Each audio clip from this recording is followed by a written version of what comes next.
Welcome to the Combat Zone. I'm your host, Joseph Benamy. Sitting across from me is my co-host, Nick Vandergraat. Back from having a sore throat yesterday when we normally would have taped this week's version. Yeah, that's right. It was a rough week from that point of view, but we're on the upswing, so everything's good. We're all set to go. Great. So before we jump into stuff, Nick, I just want to remind our listeners that this Wednesday, May the 16th, which actually it's not this next coming Wednesday, The one after. but it's in about 2 weeks from now. We're going to be going live on Wednesday night and Wednesday nights afterwards. And I'm looking forward to that. That's going to be a lot of fun. Finally get back in the saddle, so to speak, in an evening slot, 2 hours. It's going to be a lot of fun between the two of us, I can tell you that right now. It's always more fun when you've got somebody to engage with. And correct me if I'm wrong, but we'll be able to take phone calls. That's right. You'll be able to call in live and tell us why I don't want to use the word stupid, but, well, now that I've said it, why we're stupid. Yeah, you can share with us your opinion of our worldview is probably right. A better way. As long as you're willing to take, we can give out just as much as we can take. We can give as good as we can. We can give as good as we take. Okay, so that's going to be May 16th from 9 p.m. to 11 p.m. Eastern. Every Wednesday night, 9 p.m. to 11 p.m. Eastern time. So, check your time zones. Let's see. Let's do the math here. So that's 8 p.m. to 10 p.m. Central time. It's 7 p.m. to 9 p.m. Mountain time. Am I getting this right? And then it would be 6 p.m. to 9 p.m. Pacific time, out on the left coast. East Coast. You forgot the East Coast. Yeah, well, it's the East Coast. Okay. So, we just wanted to get that out of the way, make a little bit of a plug, and we hope you guys are going to join us live. It'll be for 2 hours, and like Nick was saying, we'll be able to take your phone calls as well, so you get to be in the combat zone live, and then they get posted as podcasts later on, and so you get to be on the internet forever and ever and ever. Lucky you. Now, the other thing is we'll have a Facebook page up, and I believe there's a website coming too, so... we've got a whole bunch of plans for this. We're looking forward to it. We'll be doing book reviews and a bunch of stuff to try to make it interesting so that you'll stay with us and bring a friend and spread the word that we're up and running and out the gate. Okay. So while we're on the subject of shameless self-promotion, Donald Trump. Oh, my God, yes. Donald Trump. Okay, this has got to drive the left absolutely berserk, crazy, mental. I mean, heads have to be exploding with the thought that Donald Trump could possibly be awarded the Nobel Peace Prize. Do you realize if he does, and I think he's got as good a shot, well, he certainly deserves it more than Barack Obama did back in 2009 just for being Barack Obama when he won the Peace Prize, and he hadn't done anything. I don't think he was even prime minister or president yet. Was he even nominated to run? Yeah, well, he got it in 2009, and so because it was 2009, he was actually president. Okay, so he was in the White House. He was in the White House when he got it, but the point is that there's actually a process. So somebody had nominated him for the Peace Prize before he had even been elected president. And, even though he got the prize afterwards, I'm still trying to think of what exactly he did to deserve it. It was sort of like, ooh, look, the Americans elected a black president, therefore, we might as well award him the Nobel Peace Prize. And the funny thing is, as I said, they hadn't even elected him yet. Well, he must have had a heck of a stamp collection. That must have been what it's for. Because, hey, everybody knows how taxing stamp collecting is. I'm not putting down people who collect stamps. I'm sure it's a great hobby. But it doesn't exactly. Anyway, I'm just making that up. But the bottom line is, with Trump, if he wins this, remember the meltdowns we saw all over the news where the left news outlets and all the screaming memes literally came apart at the seams. There was weeping and wailing in the streets. And I'm not exaggerating. You can go on YouTube and find all the clips you want of people actually on their knees screaming about the fact that Donald Trump is now the president of the United States. He's the most powerful secular man in the world. And just, they lost it. On CNN, they actually broke down and cried because they'd done everything in their power to make sure he didn't get elected. So now, we're going to see that maybe even over the top. Well, look, first thing, let's take a step or two back and let's be a little bit serious and a little bit analytical here. Okay. Oh, all right. So I was having fun. I don't know that, I've heard talk about him being nominated, and I don't know that he's actually earned it yet. I know that there's been a lot of talk about some sort of a peace agreement finally after more than half a century in the Korean Peninsula. I know there's talk about denuclearizing North Korea, and there's just been a summit between President Moon of South Korea and President Kim Jong-un? Yes. Is it President Kim Jong, or President Un?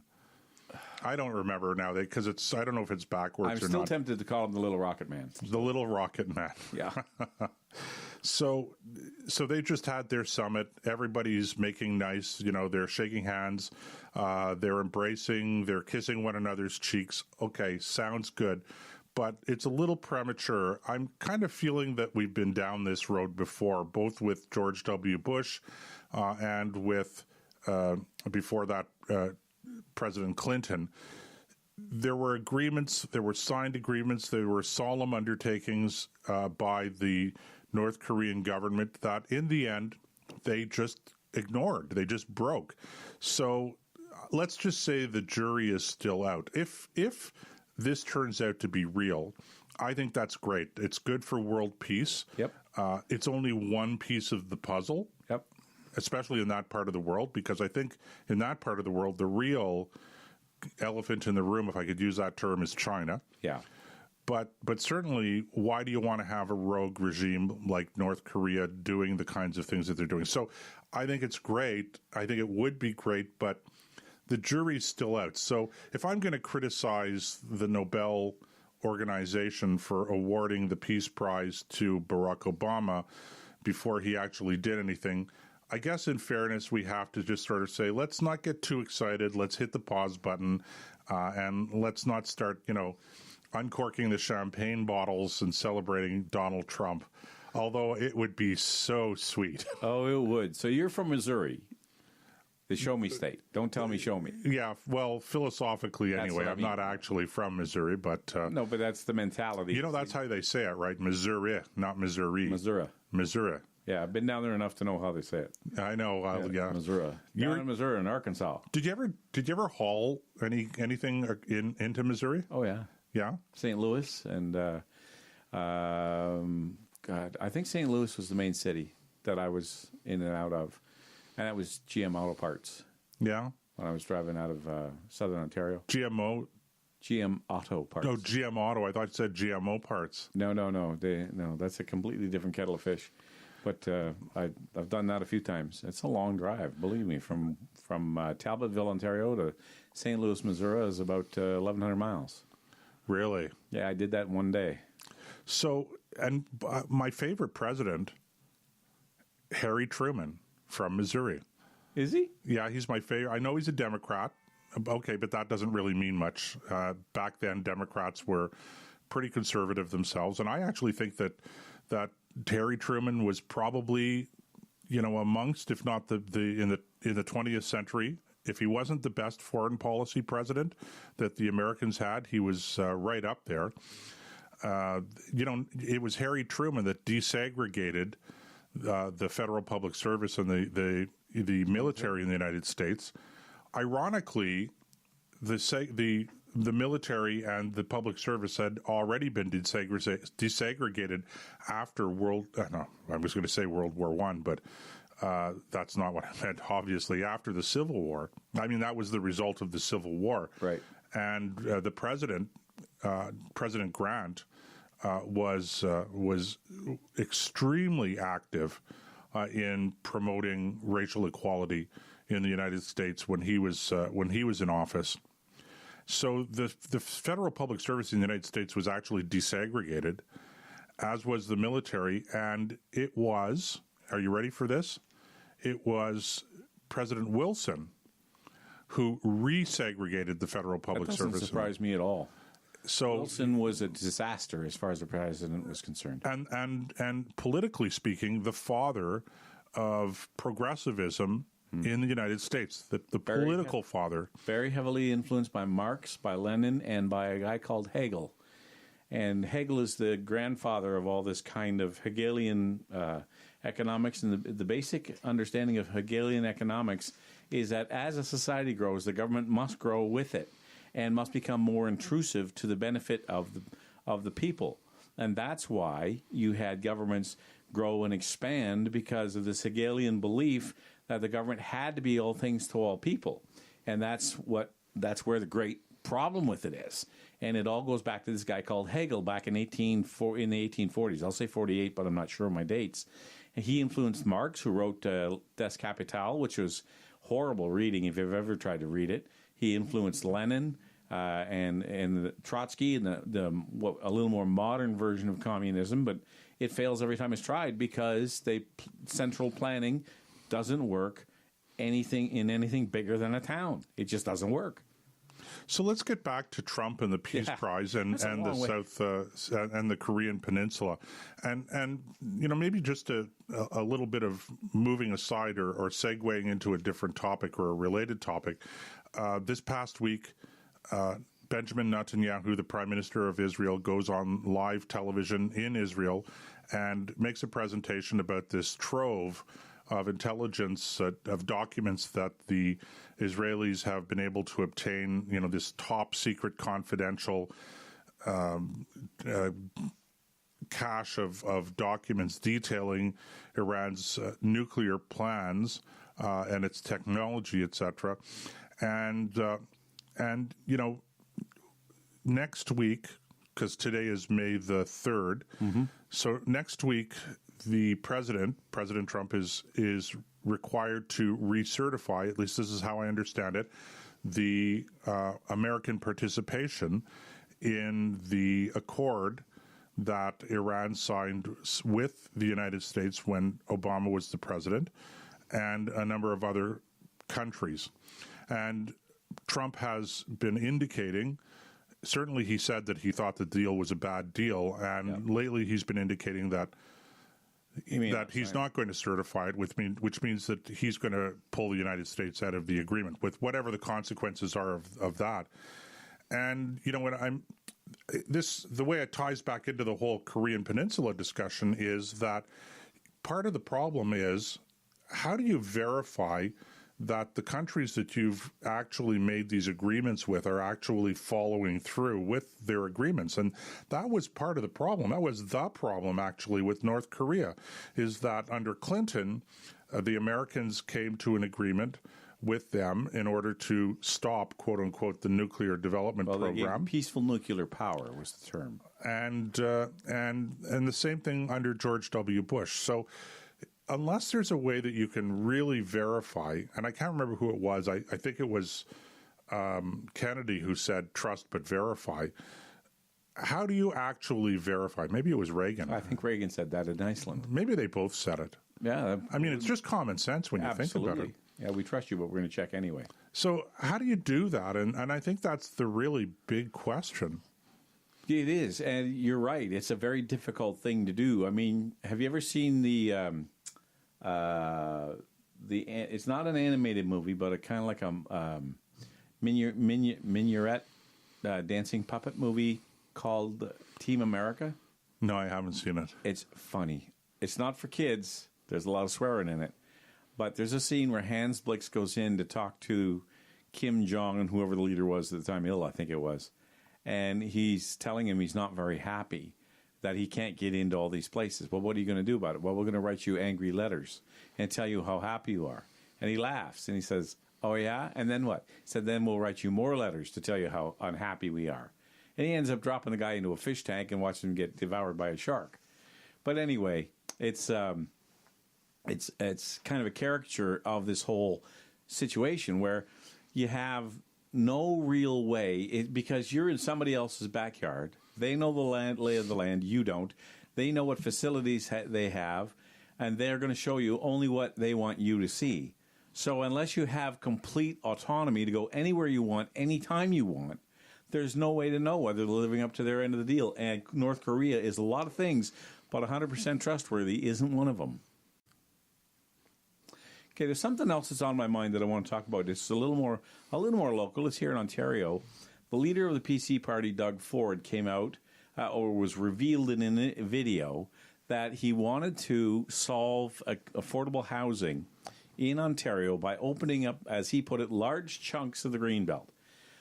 And he's going to bring in these people who do these large developments, subdivisions and so on, and by making, let's call it flooding the market with housing, he's going to bring the price of housing down. Now, if you understand anything about economics, that makes perfect sense. When supply goes up and demand is low, the price comes down.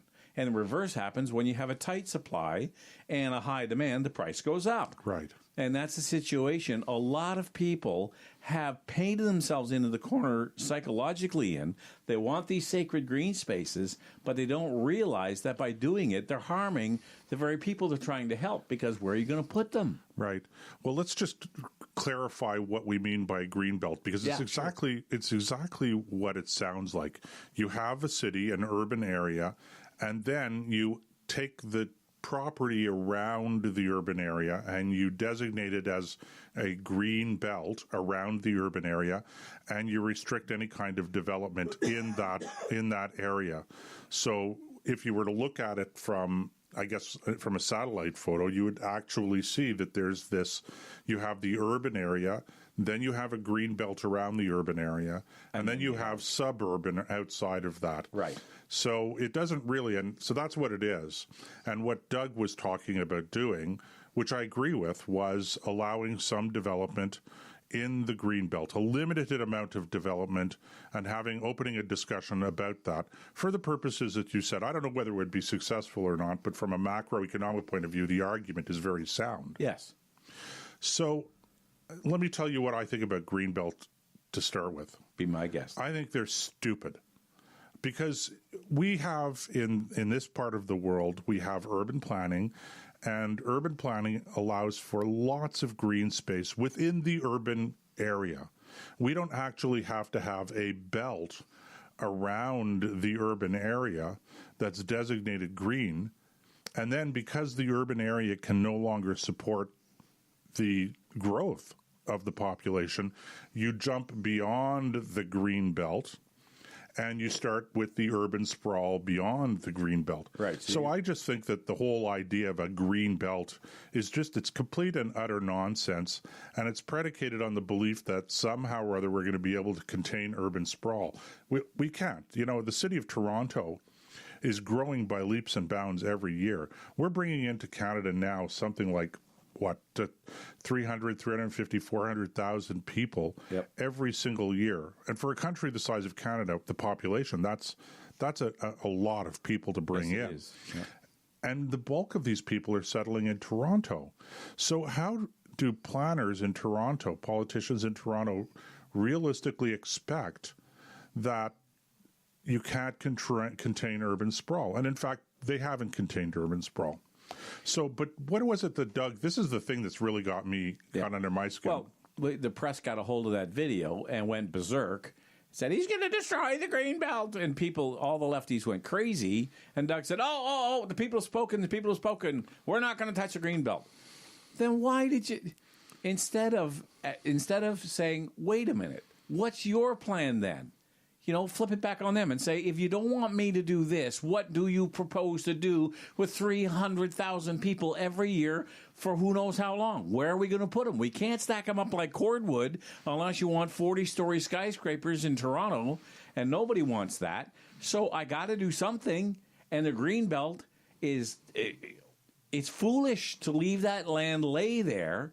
There's several problems with it. First of all, as you've already indicated, the stranglehold it puts on sound economic growth. You also have farmers who own that land who can't do anything with it. That was their nest egg. Now it's gone because nobody can buy it and use it for anything but farming. You know how many people are getting into farming these days? Forget it. It costs millions of dollars to set up any kind of farm if you want to make money at farming. Yeah, there's that issue. Then you've got this whole idea that we need a green belt in the first place. Are you crazy? Look at Ottawa. We've got one of the biggest green belts in the country. You drive over that river, the Ottawa River, and other than a few towns and small roads, there is nothing between here and the North Pole. We've got tens of trillions of trees. You want trees? We got them. All you got to do is get in your car and go and drive. You know, it's. I just want to point out that it sounds like Nick's exaggerating, but actually when you hit the pause button and you think about it, it's absolutely true. With the exception of a handful of towns and villages, if you drive north from Ottawa, there's nothing. For 3,000 miles, there's nothing between us and the North Pole. That's, I never thought of that, Nick, but that's brilliant. Look at Google Earth. Just take a look at the province of Quebec. You've got Chicoutimi way up in the middle of the province. You've got Timmins way up north on the border between Ontario. And what else? There's nothing.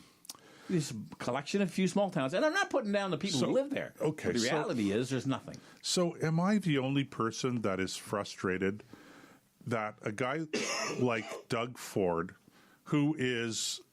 part of his reputation is he's a straight shooter. Right. He's going to stand by his convictions. This is part of the way he got elected. People like his character. Not everybody, granted, but the people who voted for him believe in his character, believe that he's going to stick to his guns. And in Ontario, we need this 100%. Okay, because I don't think that the general population really appreciates how big a hole, how deep a hole we are in here from a financial point of view. In our public finances, it's just an absolute and utter disaster.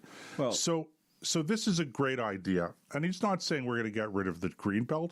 What he's saying is we're going to look at some modifications, some minor developments, some adjustments. We're going to have that discussion. I think that's very reasonable. They already have development in the Greenbelt. As you pointed out earlier, before we went to tape, there's all kinds of development between Pickering. I think you said Pickering right down to the edge of Toronto. Right. Yeah. Okay. There's you can't go 2 miles without seeing another subdivision. So they're obviously developing it. It's just a matter of what the rules are. So this is a good policy. So why, when this becomes controversial, rather than turning tail and running, rather than running up the white flag of surrender and reversing himself on this policy, which is what he did. Yeah. Okay. He said, I've heard the people, which means he really heard the media. Okay. And we've decided that we're not going to touch the Greenbelt. And I'm just so frustrated because what he's proposed is actually a good idea. It's an idea worth discussing at least, but now we're not going to have that discussion. And I'm so frustrated with conservative politicians or nominally conservative politicians that know better, that are just afraid to stand up for their convictions. And this is the problem with it from an electoral point of view, okay? Forget about philosophically right now. Let's just talk about electoral, just the politics of it, the mechanics of it. Because this is the stuff that the campaign people always say. And I know, because I'm a campaign person, I get this told to me all the time, right? We can't talk about that because we won't get elected. And I'm not unsympathetic to that argument, Nick. But my problem is that if you don't talk about it, you never win the argument.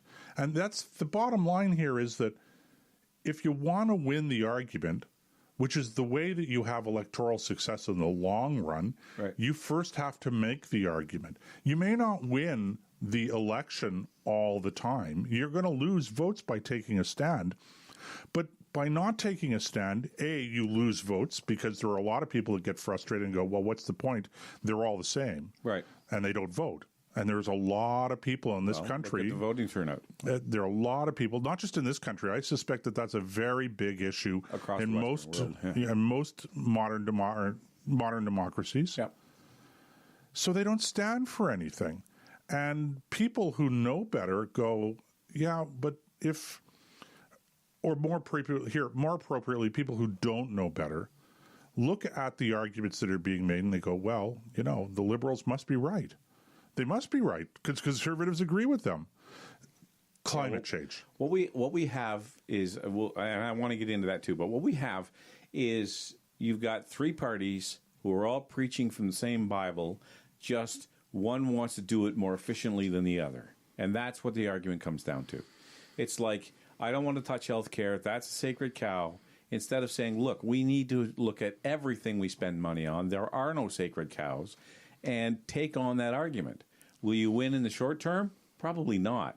But unless people, as you point out, unless people hear what you're saying, they can't make a decision about whether you're right or not.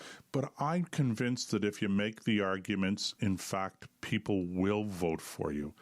Even people who don't agree with you at this stage in our political development are going to go, I don't agree with what he stands for, but at least he stands for something. That's right. Better to stand for something than to fall for anything. So climate change. Yes. This is exactly what we're going through now here in Canada with the Conservative Party. You know, and I hate to say this because I don't want to sound that I have an issue with the leader of the Conservative Party. Full disclosure, I worked for one of the other candidates who were running against him in the leadership. People who know me know that. So, you know, you have to take what I'm going to say with an appropriate grain of salt. But Andrew Scheer and the people around Andrew Scheer are criticizing the Liberal government for wanting to implement a carbon tax in order to meet the targets of the Paris Climate Change Accord. Right. So far, we're all on the same page. Yep. We absolutely we abhor the notion of a carbon tax.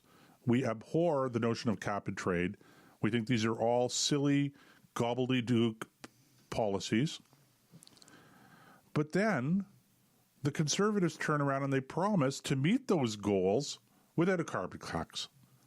And I'm thinking to myself, well, if we have to meet those goals because the situation is so bad, then why wouldn't we have a carbon tax, or why wouldn't we do cap and trade, or what are we going to do? Are we going to pass regulations limiting or banning the use of fossil fuels because we're afraid of creating carbon dioxide?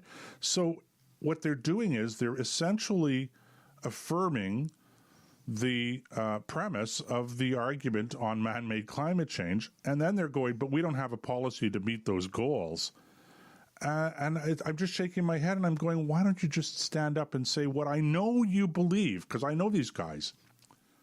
I know you believe that man-made climate change is a hoax, so why don't you just stand up there and say it, and at least give some sense of opportunity for those of us out there who know that this is a hoax. We know the evidence. Anyway, over to you, Nick. I'm running out of words to say. This answers a lot of questions for me because I've been watching Michelle Rempel hammer away on Justin Trudeau about the carbon tax. What is it going to cost the average Canadian? Good question. We'd like to know. And the Liberals know as best as anybody does what this is going to cost, and they are not going to tell you. They would rather chew broken glass than tell you that answer because they're afraid that this will be the final. They're delusional. They think it's going to hurt their numbers. I got news for you. Your numbers are under siege already. It's got nothing to do with the carbon tax. It has to do with your leader and your other policies, which are all garbage.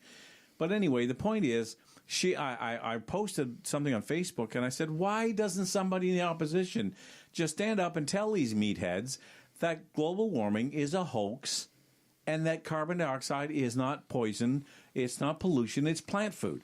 Now, the answer is obvious because they are so afraid of the Church of the Environment and its followers that they don't want to commit any, if I can use a religious term here, act of heresy that they feel like they're going to get burned at the stake. The problem is that what they don't realize is it's not just you and I that have understood this. There's a huge number of people who would finally stand up and scream, yes, finally, somebody in authority is saying what I'm thinking. And they would be taking a clear stand that presents a clear difference to the electorate on something as vital as how much treasure we're going to pour down these green holes, which will have no impact. Even if we didn't do a thing, we're still carbon neutral because of all those trees we just talked about. Well, this is it. I don't actually know the numbers here, but it seems to me that Canada must be close to carbon neutral for that very reason. Because I don't know, again, maybe with all of the talk about the destruction of the environment and all of the alarmism, and I came across a great word the other day, by the way, that it's just an invented word, but catastrophists. Oh, do I like that? In fact, I wrote it down so that I could use it. Okay, the climate catastrophists. Yes. I like that. And the other one, the other term I've kind of coined myself is climate. The climate. How do you say it in German? Das ist not Kerplunken. Anyway, but the point I'm making is that there's so much in the media about the climate and the ecology and the environment, etc., that if you never poke your head out of downtown Toronto, you'd think that the world is coming to an end. The sky is fallen. Chicken Little was right all along. Right. But the truth is that we have such immense, vast quantities of not just green space, but forestry in this country. You know what I think is part of the problem? I'll bet you that not only are we carbon neutral, I'll bet you that we're in negative numbers. Well, look if you believe in this, if you're a climate catastrophist, which I'm going to steal that word. It's not mine, by the way. I can't take credit for it. Well, I don't care whose it is. I'm still stealing it. Anyway, the point is China is doing far more damage than Canada ever could. Even if all of us ran around burning tires every day, we just couldn't do the kind of damage China is doing, if you think of that as damage. Now, they're doing a tremendous amount of pollution, real pollution. Yeah, real pollution, not carbon dioxide. Carbon dioxide is not pollution. Anyway, but I think one of the problems we have, especially in Ontario, is within about 4 or 5 hours of Toronto, you have this crown jewel, and it's called Algonquin Park. And a lot of people from Toronto will take 10 days of their vacation, strap the kayak to the top of the car, and they will have a Norman Rockwell moment. They will paddle around and go, this is what the world was meant to be like. And after 10 days, they get a little sore, they get a little sunburn, a few mosquito bites, maybe catch a few fish. They'll pack up and go back to their lives in Toronto thinking the whole country should look like that, except where they live. Well, but here's the thing. The whole country does look like that. or the vast majority of the country looks like that. But Toronto doesn't look like that, so therefore the whole country can't look like that because the whole country lives in Toronto. Well, that's what those guys think anyway. I guess I don't know. It's very frustrating, and it's very demoralizing. It's very discouraging for people who work hard, as I think I've pointed out in the past, to help to get conservative-minded, and I stress this, okay? I'm not talking here about nominally conservative politicians elected. I'm talking about genuinely conservative politicians, irrespective of what political party they belong to. And there used to be a lot of pollinization, if you will, between the political parties on philosophy. There were a lot for many years. For many years, the strongest social conservatives in the House of Commons in Canada were backbench liberals. Yeah. So, the political parties have polarized in this country much more than they have been in the past with respect to whether they're conservative or progressive, as they have in most other countries, and especially in the United States. So, but irrespective of, as I was saying, of what political party you belong to, it's very discouraging for people to work hard to get conservative, small c conservative politicians elected, only to have them run and hide because, the media says boo to them. And, I think it was Margaret Thatcher that once said that she was a conviction politician. She was not a consensus politician, which, is an approach that I totally agree with. Yep. And she also said something else that was very important. She said, in the end, people don't want to vote for politicians who have the courage of no convictions.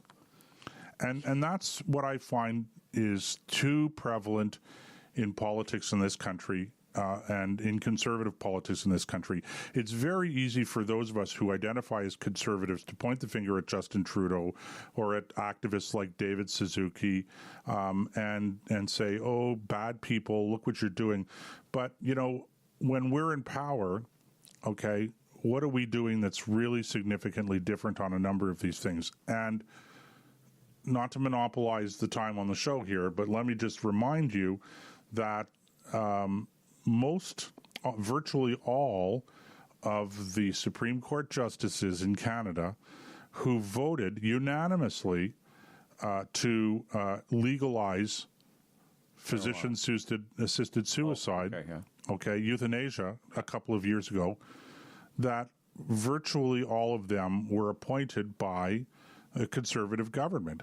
And so, you shake your head and you go, we couldn't even get a split decision. We couldn't even get a single dissenter from among the judges to the Supreme Court that our own political party appointed. There's something fundamentally wrong with the way we're doing things in the conservative movement and within the Conservative Party as well. And, I may have some strong feelings about the solutions, but we're never going to solve problems until we actually look ourselves in the mirror and say, okay, we're part of the problem. Yeah. And I think you're quite right on that score. It's one thing to, and let's face it, Suzuki and Trudeau are easy marks. They don't make it difficult at all to point fingers at. I mean, the stuff that comes out of his mouth, or whether it's Trudeau in this case, or Climate Barbie, or Suzuki, it's so patently stupid that it's almost a national sport. But you make a very good point. When the other team gets the ball, what plays are they running, if I can use a football analogy, that are radically different than the ones they were just defending against? I mean, they won't even talk differently. Yeah, they're using exactly the same lingo. They're allowing the other team to write the playbook that they both play from. So is it any wonder then you end up in stalemates, or you end up not getting anything done? And I think this is one reason why we've become so addicted in the Western world to personality politics. Yeah. Because if there's no significant difference between the political parties or politicians on policy, then what are voters left to vote with other than the style of hair or the way they talk or the way they dress?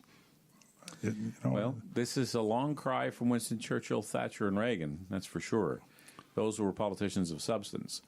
But we're doing our best in the combat zone to change all of that. We are. So we're running up here against some time limitations, Nick. This has been a really great, I think, feisty discussion. I think so, too. I can't wait for us to go live May 16th from 9 to 11.